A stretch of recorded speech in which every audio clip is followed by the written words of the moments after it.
Olá, bom dia, boa tarde. Nós estamos aqui em mais um Bastidores do Tributo. Hoje a gente está recebendo o Alessandro Andreotti, que é diretor de serviços da Omnitex. Ele vai falar um pouquinho com a gente sobre um aspecto fundamental, né, que tem a ver com a integração entre sistemas, a comunicação entre diversos sistemas. Então, sem mais delongas, Alessandro, você que tem muita experiência em projetos de integração, né? Tem aí uma vasta experiência com motor de cálculo, com obrigações acessórias, com documentos eletrônicos, com SPED, fez vários projetos, né, alguns mais rápidos, muitos demorados. Eu queria te perguntar qual que é a importância desse aspecto de integração de sistemas com soluções tributárias? Bom dia, Paulo, boa tarde. Obrigado, né, da oportunidade de estar aqui. Realmente, 30 anos, né, de projeto na vida. Do mesmo jeito que você, comecei na tecnologia e me apaixonei pelo tributário, cada vez mais, principalmente pelas pessoas do tributário, né? São pessoas incríveis, muito bom trabalhar com elas, né?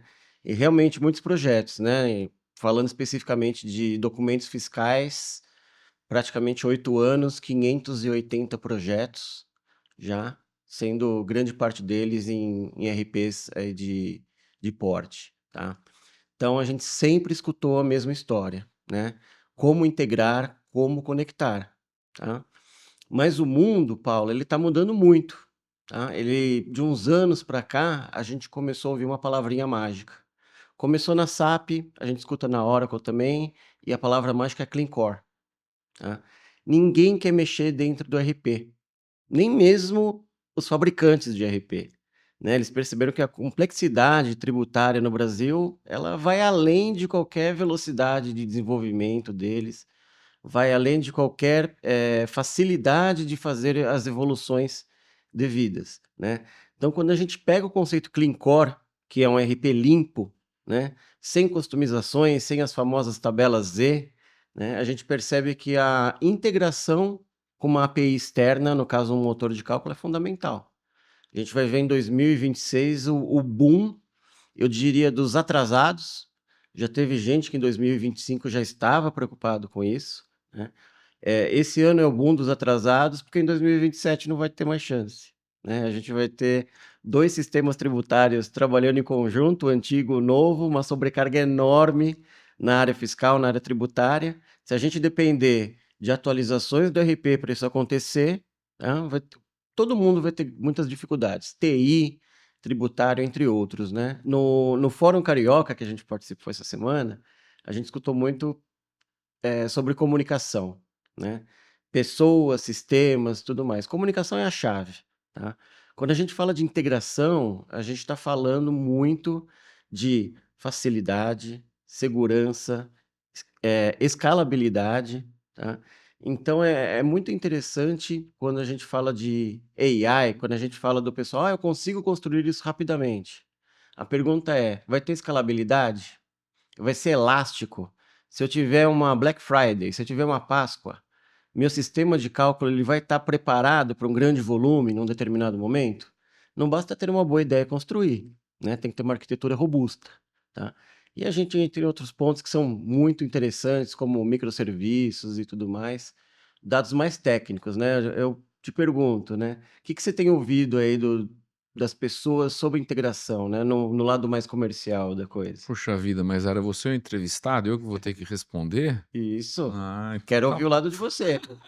Quero ouvir como é que o comercial está escutando isso, Paulo. É bem interessante. A gente está vivendo, né, Alessandro, uma fase ainda mais conturbada num tributário que já é conturbado, né? Uhum. Então a gente vive uma regulamentação constante, normativas e trocas de campos nos documentos eletrônicos, são interpretações jurídicas que cada empresa dá para o texto da lei, né? E os dados. E a lei é sempre assim, né? Você tem uma interpretação A, você tem uma interpretação B.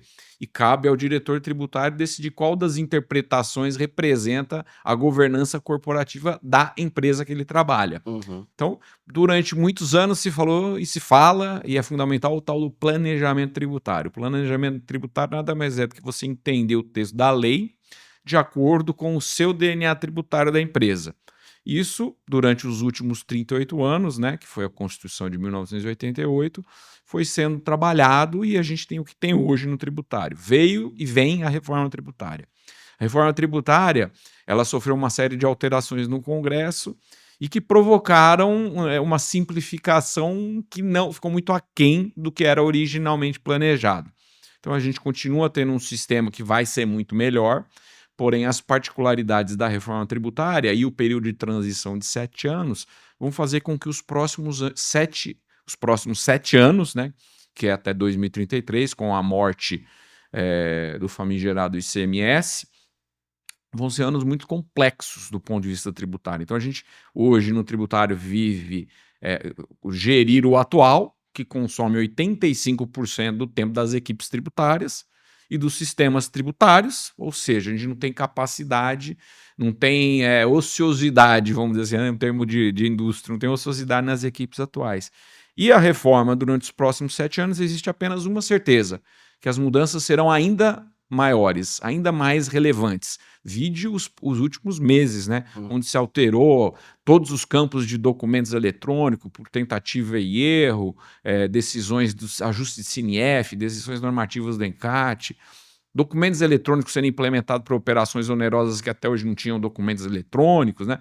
Então a gente está enxergando que essa questão da complexidade já é difícil, vai complicar, talvez 2 vezes, né? Se multiplicar por 2 vezes. E aí, em 2033, a esperança que tudo será melhor. Então, o que está acontecendo do lado das empresas, e aí o assunto de integração tem tudo a ver com essa temática e essa dinâmica, os ERPs, como você bem destacou, têm uma estratégia de clean core. Os ERPs, os grandes ERPs, tanto no Brasil, tanto os brasileiros quanto os gringos, que a gente chama, verificaram que a tal da localização e entender toda essa dinâmica que nos últimos 38 anos representou 57 alterações diárias, e agora vai duplicar, então a gente podia falar que vai chegar em 114 alterações diárias, é impossível acompanhar essa velocidade. Então, do ponto de vista de sistemas e soluções tributárias, a gente está vendo uma necessidade de adaptabilidade muito grande dos sistemas. Os sistemas têm que ser como camaleão. O sistema tributário novo do futuro, que vai chegar lá no ponto final do IVA dual, da apuração assistida, é o sistema que você consegue colocar ali do lado, sem afetar o core, sem afetar os sistemas ERPs, e os sistemas atuais, sejam eles satélites ou legados, ele consiga conversar. Então, o assunto da comunicação, que você bem destacou do Fórum Carioca, é uma grande exigência desse período de transição, porque vai ser possível fazer o dobro com as equipes atuais.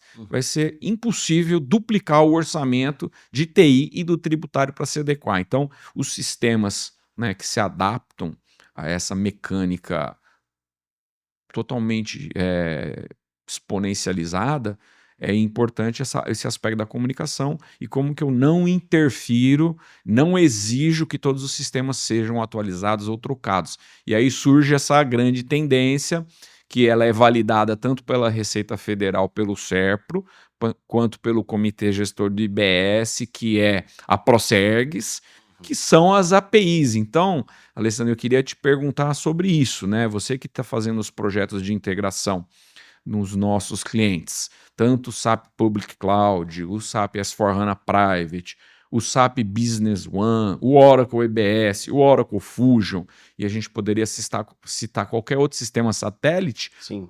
Como que você está vendo se essa evolução da comunicação entre as soluções tributárias e esses sistemas é um grande avanço, se a gente já chegou lá com a própria tecnologia que a gente tem na Omnitex, qual que é a realidade de projetos que demoram anos, como que você vê esse mundo evoluindo? Olha, Paulo, você tocou num ponto bem legal que é orçamento, né? Você mencionou orçamento do tributário e de TI, né?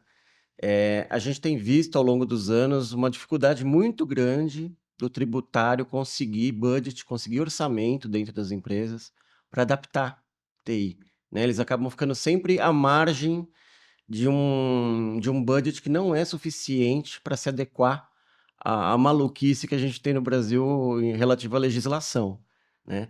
E isso segue até hoje, tá? Quando a gente fala de integrações, é exatamente o que você falou. Processos morosos, projetos longos, porque a gente sempre tem o que no mundo de TI a gente chama de middleware, né? Que seria uma caixinha que vai ajudar na comunicação entre o ambiente externo e o ERP. A gente tem um middleware muito complexo, tá? Deixando de uma maneira bem simples, o middleware hoje, ele não é só um mensageiro, tá? Ele não pega, um documento de um lado e passa para o outro. Ele tem um trabalho de transformação. Ele é muito mais um tradutor entre 2 executivos, um que fala francês e um que fala alemão, e que nenhum entende o outro, tá? Então ele pega o recado ou o documento de uma pessoa que fala francês, ele tem que traduzir para o alemão e ele passa para o outro. Então ele tem um trabalho de transformação, tá? Qual é o primeiro ponto interessante de uma transformação? É mais um ponto de falha, né? Ele pode ter uma interpretação dele daquele texto. A gente não está passando a limpo a mensagem original, tá? E é mais um ponto de atualização, tá? Então surgiu uma palavra nova nesse idioma, ele vai ter que entender para passar essa palavra nova para o outro idioma, tá? O que a gente fez na Omnitex para tirar esse trabalho de tradução, que a gente chama no mundo de TI de mapping, né, ou de mapeamento, tá? A nossa solução ela é nativa do idioma do ERP, tá? Então, quando vem um payload, seja de um Oracle, seja de um SAP, nós entendemos aquele idioma. Então, a gente não tem no middleware, não tem nessa integração a necessidade dessa transformação, tá? Então, quando a gente recebe, por exemplo, uma solicitação, que se chama request, de um RP, os campos que o RP está acostumado a trabalhar são os mesmos campos que a gente vai entender, tá? Essa tradução, ponta a ponta, sem um intermediário, ela diminui, eu diria que pelo menos 3 meses de um projeto de integração, porque durante esse projeto a gente vai ter que entender esses 2 idiomas, nem sempre esse tradutor está pronto para esses 2 idiomas, né? Ele vai ter que entender, mapear e validar. Aqui não, aqui a gente sai de uma ponta, já com o entendimento da palavra e chega no nosso motor, e o mais interessante, a gente devolve no idioma que o RP entende, tá? Então, tirando esse mapeamento, a gente está falando de 3 meses, tá? Esse já é um ponto bem importante. E o segundo ponto, Paulo, que você viveu, durante muitos anos como eu, as preocupações dos clientes em novos campos, em novas necessidades, em customizações, a gente tem uma filosofia low code ou no code, tá? Então, a pessoa tributária, se durante a criação de uma regra tem um novo campo, tem uma nova necessidade, a gente não demanda um desenvolvimento, tá? Ele pode criar esse campo na regra, e uma vez criado esse campo, a gente vai entender e interpretar aqui, tá? Então, além de evitar esse mapeamento inicial, que durante o projeto já salva aí um bom tempo, a gente está falando, de durante o acompanhamento disso, a gente ter uma tradução simultânea de novas necessidades, tá? Tá cheios de casos no passado que eu poderia explorar aqui. Um ponto que a gente não pode esquecer é, quando a gente está no desenvolvimento desse, a gente sempre pensa em evitar ao máximo mexer no RP. É o Clean Core que a gente acabou de comentar. Nossa filosofia também é, vamos seguir o que é padrão nos RPs, tá? Então, tanto no caso de, vou dar exemplos principalmente de SAP e Oracle, que são os que a gente mais escuta no mercado, eles têm já suas características prontas de o que é um ambiente externo. Aliás, Paulo, esse ponto é muito relevante hoje em dia. A gente vê que o RP não quer mais cuidar disso. Ele cansou, né? Então eles estão deixando as comunicações nativas com APIs externas muito mais padronizadas, muito mais adequadas. Então, hoje, quando a gente tem um projeto de integração que segue as leis standard do RP para comunicação externa e tem essa tradução do nosso lado de forma automática, a gente está falando de um projeto de 9 meses cair para 2 meses. Tá? Então, assim, é uma velocidade gigantesca, é uma forma rápida. Acho que tem um ponto que eu comentei com você, não sei se você se lembra, mas a gente conseguiu fechar POCs de integração em menos de uma semana, né? E a gente estava escutando do cliente e de outros que no mercado eles pedem 2, 3 meses para uma POC, tá? Então, assim, não estão aproveitando o que tem de melhor hoje, que é esse standard dos RPs, a vontade dos RPs de sair realmente desse nicho, né, tributário, tá? E ir além. Então, assim, meu entendimento hoje é, tendo uma tecnologia flexível, que entenda o RP, sem essa tradução no meio, né, que você siga o standard do RP, dessa comunicação com uma API externa, que realmente está muito mais, eu diria que, preparado para o mercado hoje, né, do que a gente tinha antigamente. A gente tem um ambiente muito favorável ao cálculo externo, tá? Mais do que favorável, eu diria que é uma tendência sem volta, né? Eu acho que quem não estiver pensando nisso agora já está um pouquinho atrasado. Entendi. Olha, e quando a gente pensa nos projetos, né, de implementação de motor de cálculo, motor de emissão e recepção de XMLs, a gente encara diversos ERPs, né? E talvez o que a gente tem falado muito agora também, além de SAP B1, de Oracle NetSuite, é o SAP Public Cloud, o Oracle Fusion. Uhum. Num projeto de SAP Public Cloud, essa tradução ela fica simplificada por causa desses padrões, ou também tem que olhar aquela implementação com o implementador do SAP Public, como que foram definidos os nomes dos campos, aí esses campos têm que ser adequados para o outro sistema. Como é que é essa modernidade do RP aí? Olha, boa pergunta, Paulo, porque estes RPs que você comentou, eles são mais nuvem ainda, né? Eles já nascem com um conceito de conectividade em nuvem, né? Então eles são, ao mesmo tempo que eles são mais standard, ou seja, eles têm regras mais pré-definidas para esse tipo de comunicação, então a resposta inicial é sim. Para esses RPs é fundamental essa tradução simultânea, tá? Isso evita um gargalo, isso evita, lag, né, a famosa latência na resposta, tá? Então a resposta é sim, né? Para esses projetos facilita e muito a nossa metodologia de trabalho, tá? Mas mais do que isso, esses sistemas são dependentes de um motor de cálculo externo, tá? Então não tem possibilidade hoje, eles já nasceram com esse conceito de que algo que não é core do ERP seja feito externamente, tá? Então eles são os principais beneficiados desse tipo de comunicação, né? Às vezes pensa-se o contrário, né? ERPs estabelecidos, legados, sistemáticos é os que têm mais benefício, quando na verdade você tem opções no legado, tá? Eu diria que o benefício do legado é muito mais financeiro, né? A gente começa a perceber que, assim, a necessidade de uma manutenção dos RPs legados, quando você desconecta o motor, por exemplo, fica muito menor, tá? E inclusive, Paulo, é interessante quando a gente fala de orçamento e custo do legado, quando a gente fala de empresas que têm o headquarters fora do Brasil e que TI do Brasil recebe muito pouco dinheiro, né? Que a manutenção do ERP fica na Índia ou fica em outro grande centro de excelência no mundo de tecnologia, mas dentro do orçamento Brasil ele não tem aquele dinheiro, tá? Isso é muito relevante. No caso dos ERPs nuvem, como o Public, B1, entre outros, né? Podemos até falar um pouquinho do Fusion também, né? Que está indo numa linha muito mais moderna. Não é só uma questão de custo, é uma questão de sobrevivência, tá? Então a gente tem ERPs que são sim preparados para serem mais ágeis, justamente por se conectarem com o que precisam fora do ambiente deles, tá? Então, no ambiente public ou B1 ou qualquer um ERP em nuvem, não é só uma vantagem, tá? É uma questão de sobrevivência. Quando a gente fala de complexidade tributária, a gente só pensa no ERP.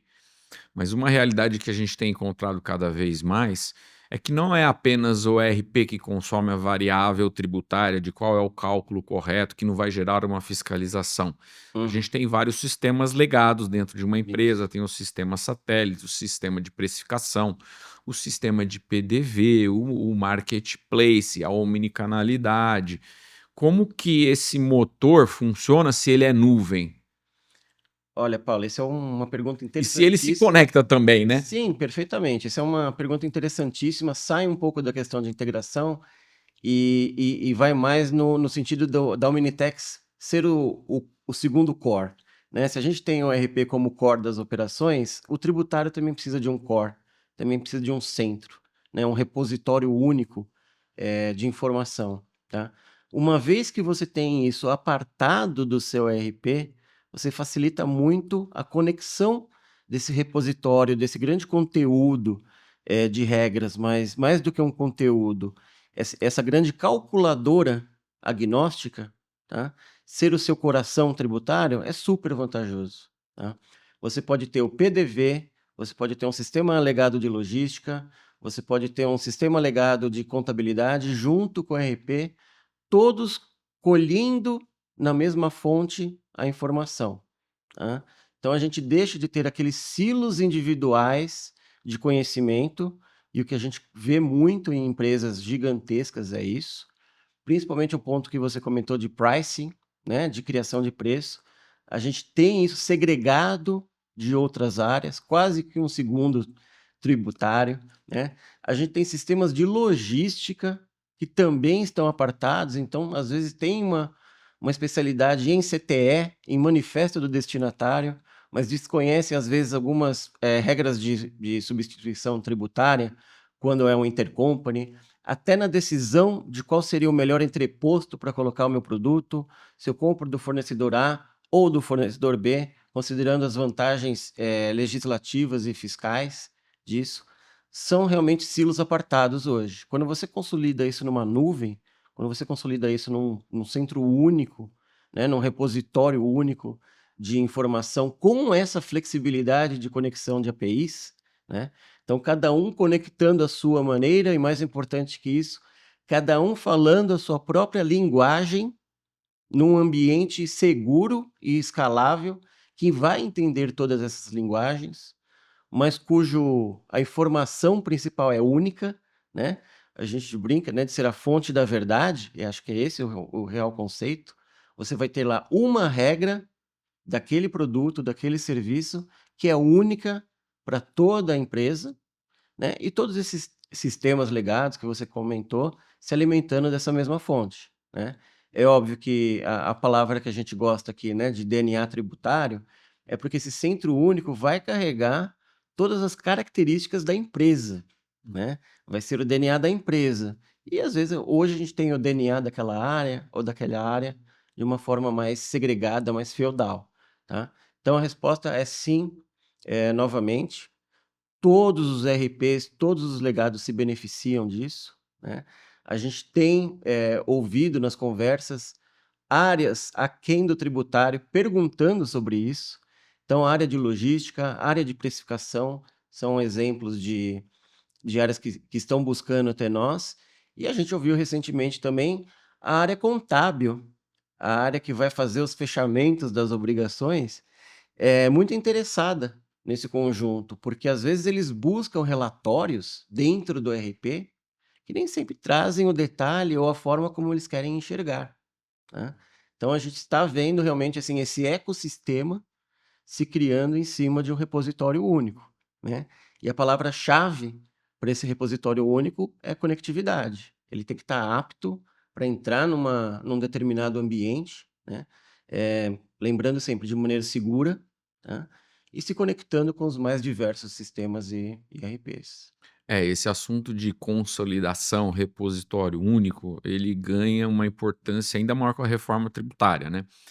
Então você falou da consolidação, né, de ser um repositório único que tem o DNA tributário da empresa, Uhum, e quando a gente caminha para o 2033, a gente tem a maturidade da apuração assistida, uhum, que nada mais é do que uma centralização de documentos de compra e de venda que são os XMLs, que são as notas fiscais eletrônicas, que são os eventos eletrônicos, e com base nisso o governo vai fazer a apuração assistida. Uhum. Então essa centralização do DNA tributário que garante a conformidade e a governança, que é a interpretação da lei, das oportunidades e das ameaças e dos riscos de se calcular uma base com o IBS-CBS dentro da base do ICMS, né, que é uma discussão moderna. Uhum. Uma empresa pode entender que sim, a outra empresa pode entender que não. Mas no final das contas, a governança da empresa tem que ser acionada e tem que ser respeitada. Então, essa centralização, de acordo com a governança da empresa, gera o DNA tributário que a gente tanto fala. E a centralização é fundamental para garantir que você consiga sensibilizar o fisco para que de fato você comprou, pagou e vendeu. Então é muito relevante, né, a gente caminhar para essa nova arquitetura de soluções tributárias que tenham esses fundamentos, né? O fundamento de respeitar a individualidade da interpretação jurídica e tributária da empresa, Perfeito. o requerimento de centralizar esses cálculos e essas regras num ponto único para se evitar erros, né? Porque quanto mais você erra, pior fica a sua apuração assistida lá do lado do governo, e capacidade de auditar, porque a empresa é que tem a melhor visibilidade de tudo que opera-se dentro da empresa. O fisco vai ter a visibilidade através do XML autorizado? Vai. Mas a gente sabe que até o fisco brasileiro, na sua versão federal, estadual e municipal, terem todos os ambientes com todas as centralizações de XML, isso a gente vai caminhar por vários anos, né? Então a empresa vai ter uma responsabilidade de fazer a sua apuração para auditar aquela apuração que veio do fisco. Então é muito bom essa questão da centralização, tanto das regras quanto dos documentos e eventos eletrônicos. Mas Ale, eu queria te agradecer, né, por essa conversa, né? A gente falou de vários assuntos, começamos falando de integração, de comunicação, falamos de futuro tributário também, Sim. uma mistura muito relevante, né? Mas eu queria agora te fazer uma pergunta final. Você acha que de fato os projetos tributários com essas novas tecnologias vão reduzir de tempo? Você vai entregar mais rápido? Olha, Paulo, primeiro ponto e o mais importante, tá? Sempre todo projeto é a quatro mãos, tá? Nós percebemos hoje que junto desta reforma tributária veio uma ansiedade muito grande das empresas, né? Essa ansiedade traz junto uma demanda de trabalho enorme do tributário das empresas, tá? Então, eu devolvo a pergunta com uma alternativa, tá? Nós temos empresas hoje que possuem um tributário apto a trabalhar junto conosco e extrair esse DNA tributário, né? Então, do lado técnico, sim, a velocidade de implementação está muito grande, né? A velocidade que a gente consegue fazer com que a gente seja adaptável ao ecossistema do cliente é muito grande, né? Mas quando a gente fala de conteúdo, a gente tem algumas alternativas. Primeiro, como eu mencionei, é ter um time tributário apto a testar conosco e a passar esse DNA para nós, tá? Mas eu queria ofertar aqui uma segunda alternativa, né? Que são as empresas que não estarão com essa possibilidade, tá? Não tem, neste momento, eu diria, como compartilhar conosco todos os detalhes tributários e legislativos da operação deles, tá? Então eu lanço aqui uma oportunidade. Nós temos uma gestão de conteúdo também, tá? Então a gente tem um conteúdo gigantesco, a gente tem um conteúdo focado em determinadas indústrias, podemos construir, junto com o projeto, um conteúdo especializado, que depois pode ser refinado. Ele pode ganhar DNA depois, tá? Então, se existe uma empresa hoje que não tem condições de participar de um projeto de trabalho técnico e tributário junto, podemos ofertar os dois, tá? E podemos carregar essa impressão, essa tatuagem do tributário deles, né, para esse ecossistema numa segunda fase de projeto ou numa segunda versão, tá? Então, ofertar também, Paulo, o conteúdo adaptado, um conteúdo saudável e de qualidade durante o projeto, é uma forma de você acelerar e evitar diminui um pouquinho, eu diria, a ansiedade que o time tributário tá tendo hoje em dia, Não, né? legal, você está falando um ponto novo, né? Assim, novo no aspecto dessa conversa, né? Que é o conteúdo legislativo federal, estadual, municipal, judicial, incentivos especiais, como que isso é traduzido no modelo de operação, né? Exato. Pautas, liminares, né? A sequência de possibilidades chega à beira o infinito, né? E nós percebemos que o tributário está sobrecarregado hoje, né? Então, uma forma de auxiliá-los é fazer também essa parte, né? Sai um pouquinho da história de tecnologia, mas entra muito no que a gente chama de entregáveis de projeto, Uhum. né? De ter um projeto conciso, rápido, mas ao mesmo tempo eficiente. Não, interessante, porque quando a gente olha o universo de empresas, né, as grandes empresas geralmente têm um departamento tributário robusto, tem o pessoal interpretando a legislação, tem o pessoal negociando, tem o pessoal fazendo descoberta de novas oportunidades, né? E quando a gente pega as empresas médias, isso vai diminuindo. E a empresa pequena geralmente quer fazer uma solução que tenha tudo, né? Desde tecnologia, interpretação, atualização, e não quer se preocupar com isso, quer se preocupar com o negócio, de vender mais ou menos. Perfeito.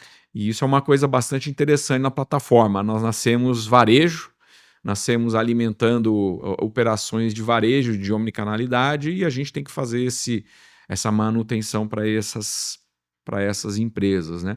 Assim como a gente tem grandes parceiros de conteúdo tributário, Exato. né? A Bemax, a Skoda, a Verdelli, nossa equipe própria, e como a plataforma é muito fácil de operar, você consegue criar o conteúdo e transformá-lo em regras treinando esse parceiro, né? Seja ele escritório de contabilidade ou não. Isso agrega uma flexibilidade ainda maior e uma autonomia para o cliente final, né? Não ficar dependente de uma empresa para tudo ou dependente do desenvolvimento para tudo. Perfeito, Paulo. Não sei o nosso tempo aqui, mas só explorando um pouquinho esse ponto final, ter pessoas especializadas em tributos é fundamental, tá? No mundo de TI, você pode aprender uma linguagem em pouco tempo, tá? No mundo tributário, a sua bagagem, o seu conhecimento prévio é o que vai fazer você interpretar bem uma lei hoje. Acho que você lembra no Fórum Carioca que teve um comentário de um panelista, né, de que ouviu de um franqueado que aquela determinada regra tinha substituição tributária, né, quando na legislação não tinha. Ele perguntou a evidência disso e esse franqueado mandou print de uma conversa com uma inteligência artificial, né? Então ele foi buscar uma interpretação de lei numa ferramenta de inteligência artificial e trouxe um resultado totalmente equivocado, né? Então, todos esses parceiros de conteúdo que você mencionou, são eles que fazem os projetos serem rápidos e confiáveis, tá? Esse fator humano, esse conhecimento intrínseco desses grandes profissionais que faz a diferença. Essa é uma coisa que a gente acredita muito, né? A tecnologia sozinha não vai em lugar nenhum, né? Se você não tiver a competência profissional e as pessoas engajadas, a gente não chega a entregar um produto viável, né? Então Isso essa mesmo. combinação é realmente fundamental. Alessandro, eu queria agradecer Obrigado, a sua Paulo. participação aqui nos bastidores do tributo e que venham as próximas. Excelente, muito obrigado.